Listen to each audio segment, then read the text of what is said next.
যে আমি Germany apple খাই 400 টাকা কেজি, তোমাকে জার্মানি আপেল খাওয়াই, এটা জার্মান থেকে এসছে, এত দামি আপেল তো কি সবাইকে দেখাই, বুঝলে?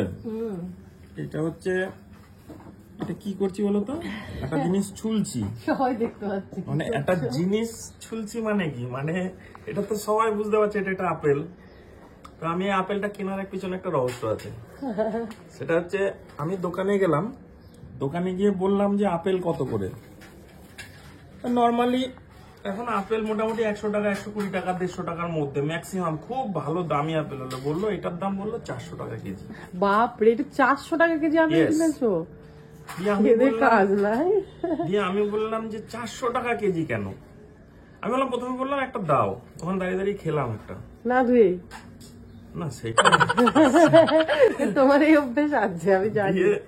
আপেলটা না সত্যি খেতে এত ভালো লাগলো, দিয়ে আমি বললাম, তারপর জিজ্ঞেস করলাম 400 টাকা কেন?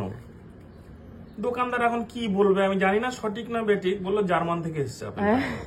দোকানদার বললো, কিন্তু এটা কিন্তু আমি বলছি না যে আমি জার্মানি আপেল খাই, এটা জন্য আমি কেউ ভেবো না। মানে খেলবো আজকে প্রথমবার 400 টাকা কেজি আপেল, ভাই 400 টাকা কেজি বলে আমার জানতে ইচ্ছা করলো যে এটা কেন 400 টাকা কেজি। ও তো দোকানদারও আমাকে উত্তর দিল এটা জার্মান থেকে এসছে।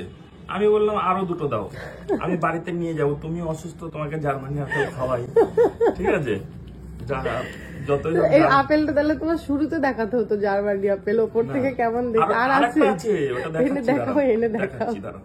এটা কেটে কেটে তোমাকে দিয়ে নিয়ে, জার্মানি আপেল বেশিক্ষণ ছুলে রাখা যাবে না, ঠিক আছে? দিয়ে এবার বললো, এবার সঠিক না বেঠিক আমি জানি না, আমার কোনো আইডিয়া নেই সম্পর্কে। তো আমি ভাবলাম যে জার্মানি আপেল আমি একা কেন খাবো, তোমাকেও খাওয়াই আর বাকি সবাইকে দেখাই, সেই জন্যই আমি বললাম যে ক্যামেরাটা একটু অন করো।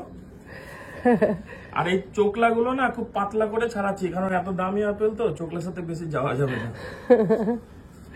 আমি আমাকে বলছে ক্যামেরাটা অন করো, আমি বলছি কি দেখাবে আপেল কাটার আমার? না না, দেখো এটা ভালো জিনিস। না না, আমি তো প্রথমে বুঝতে পারিনি, আমাকে বলছে ক্যামেরাটা অন করো, একটা ছোট্ট মিনি ব্লগ বানিয়ে দিই তোমাকে। আমি ক্যামেরাটা অন করেছি, দাও দাও, আর কাটতে হবে না, আমার হাতে দাও। দেখো তো সত্যি এটা,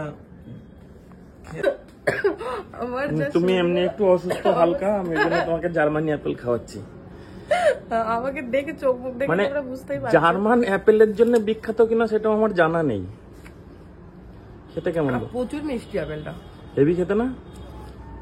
প্রচুর মিষ্টি, ভালো খেতে। সে বালি বালিও না একদম, সে আবার আমাদের এখানে একটা হয় বালি বালি আপেল, একটা হয় প্রচুর কচকচে আপেল, মানে দুটোর মাঝখানের মিক্সড। মিষ্টি ভালো লাগছে খেতে, আমি তো কচকচে আপেল একদম খেতে পারি না। ভালো লেগেছে বলে কিন্তু আমি এনেছি।